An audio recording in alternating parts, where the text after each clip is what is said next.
इस धरती के किसी मानव को अपने चर्म चक्षुओं के साथ प्रभु के चतुर्भुज रूप के दर्शन हो सकते हैं। ये घटना तो बड़ी असंभव सी लगती है। कुंती बहन, हम जैसे साधारण मानव के लिए तो सचमुच ही असंभव ही है, परंतु भगवान के लिए कुछ भी असंभव नहीं। वो तो जब चाहे, जिस पर कृपा करना चाहे, उसे पत्थर में भी अपने दर्शन करा देते हैं।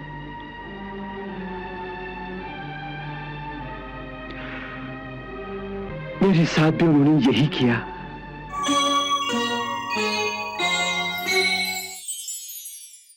आज हम फिर हार गए राधा। तो भगवान ने हार मान ली? हाँ, एक प्रेम के आगे ही तो भगवान भी हारते हैं। तुमने सत्य कहा, प्रेम के बिना ये संसार कैसे टिकेगा? प्रेम के बिना तो ये संसार उजड़ जाएगा, वीरान हो जाएगा।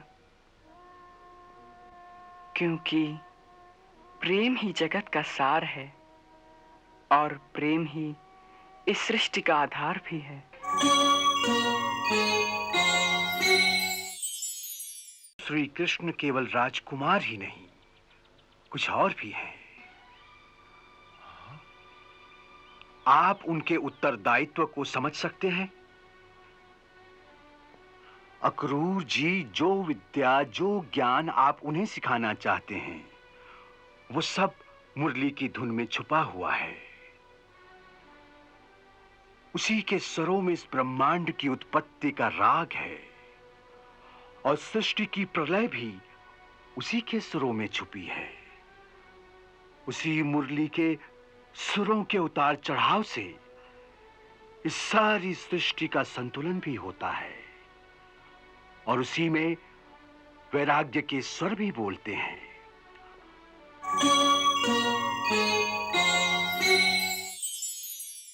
मुरली बजाने के काम को इतना छोटा मत समझो। आपका कथन सत्य है, परंतु केवल उनके लिए जो भक्ति मार्ग के पथिक हैं, जिन्होंने कर्म से संन्यास ले लिया है। परंतु जो कर्मयोगी हैं, जिन्हें साधारण जनता के दुख सुख की चिंता करनी है, वो एक आतताई के अत्याचार और उसके व्यभिचार से मानव समाज की रक्षा करना अपना कर्तव्य समझते हैं। उनका धर्म ये आज्ञा नहीं देता कि वो एक काल्पनिक विश्वास का सहारा लेकर इस प्रकार अकर्मण्य होकर केवल हाथ पर हाथ धरे अच्छा समय आने की प्रतीक्षा करते रहें।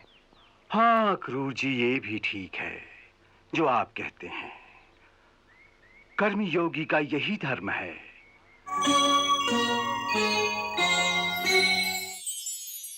आपके और हमारी बात में केवल इतना ही अंतर है कि आप जैसा कर्मयोगी हर बात को केवल मनुष्य की दृष्टि से ही देखता है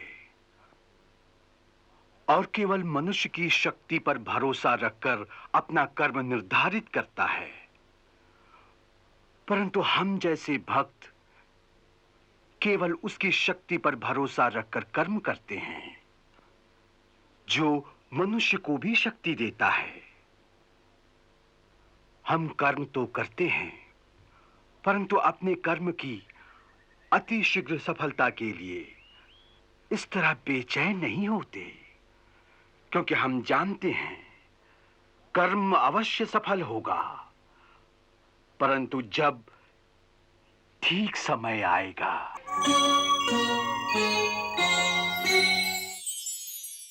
दोनों राजकुमार अब किशोरावस्था में हैं। अब उन्हें कंस से टक्कर लेने के लिए पूरी तैयारी शुरू कर देनी चाहिए। इसीलिए मैं आपकी सेवा में आया हूं कि आप ही वसुदेव जी को आदेश दे सकते हैं कि अब राजकुमारों का समय यूं गैया चराने में बर्बाद न किया जाए। उनका समय बर्बाद नहीं हो रहा क्रूर जी। ये समय तो उनकी प्रेम लीला का है। परंतु आज की राजनीति में उसका प्रयोजन क्या है? उसका प्रयोजन है मानव को ये सिखाना है कि प्रेम के बिना मनुष्य का जीवन अधूरा रहता है। केवल राजनीति जीवन को पूरा नहीं करती, ना ही वो जीवन का अंतिम लक्ष्य है। जीवन का अंतिम लक्ष्य है प्रेम।